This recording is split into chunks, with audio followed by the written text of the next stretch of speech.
arrivé dans une maison familiale qui était une ancienne boulangerie. Et donc, au rez-de-chaussée, il y avait 2 grands fours à pain que mon père a finalement déconstruit. Et on a gardé les portes. Et disons, quand la famille s'est déplacée de Bury à Sherbrooke, mon beau-frère s'est porté volontaire pour mettre les portes dans sa remise. Mais à un moment donné, il a fait le ménage dans sa remise et il a dit, bien, qu'est-ce qui voudrait les portes? Alors j'ai dit, tiens, moi j'aimerais ça, prendre les portes. Alors j'ai pris les portes, je les ai gardées. 10 ans après, je voyais toujours mes portes. J'ai dit, il faudrait bien que je fasse quelque chose avec ces portes. Alors je me suis mis à lire tout ce qui s'était écrit sur les fours à pain du Québec, à les visiter. Il y en a dans Charlevoix, dans Port-Neuf, en Gaspésie, et à voir les nouveaux fours à pain qui se faisaient dans Montréal, dans les pizzerias italiennes.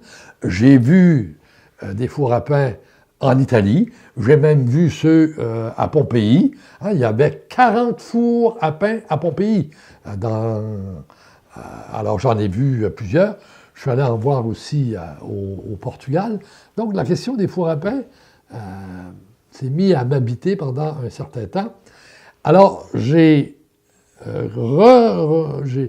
reconçu le four à pain, mais en copiant le modèle québécois qu'on appelle du castor accroupi, auquel j'ai ajouté une cheminée, qui est une contribution italienne, parce que les fours à pain italiens ont des cheminées. Les fours québécois n'en avaient pas.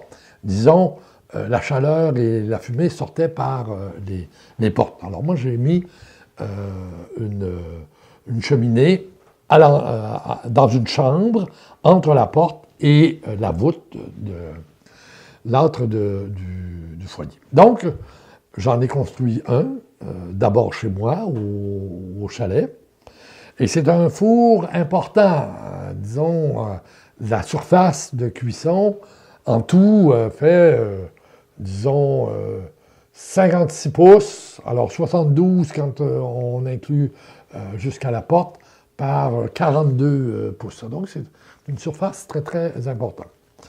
Alors, j'en ai fait 7 à venir jusqu'à maintenant, dont un en France.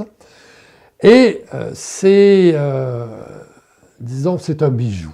Au sens où avoir un four à pain dans sa cour, c'est d'abord un objet ludique. Quand le four à pain fonctionne, les gens, et qu'on invite, les gens, ils gravitent autour du four à pain, ils regardent. Bon, alors dépendant de ce qu'on fait cuire, que ce soit du pain, que ce soit de la tourte ou bien des viandes, on peut faire des grosses pièces de viande. Alors quand on a notre party de la communauté haïtienne, alors on leur fait un porc farci. Alors ma conjointe fait une farce, à peu près 12 kilos de farce, très très relevée. Alors je commence d'abord par chauffer le four pendant 3-4 heures le soir et je mets le porc à cuire vers les 11 heures et il va cuire toute la nuit. Le lendemain à 8 heures, je retire le porc, je redonne une chauffe dans le four. Pendant 1 heure, 1 heure et demie, je retire à nouveau les braises, je mets les légumes, les pommes de terre, et je remets le porc à cuire. Et à midi, on sort le porc. On n'a même pas besoin de couteau, là. Tout est... Alors, c'est une cuisson lente, coûteuse. Et il ne reste rien. Les gens mangent tout. Les oreilles, la queue, c'est délicieux. De A à Z, il reste les os. C'est tout ce qui reste. On peut faire des parties de pizza. Pendant 10 ans, j'ai fait... c'était un party de pizza pour le financement du Conseil de la souveraineté. Alors, 101 personnes payaient 101 $ pour venir consommer de la pizza dans le four du président. Alors, c'était... Et je faisais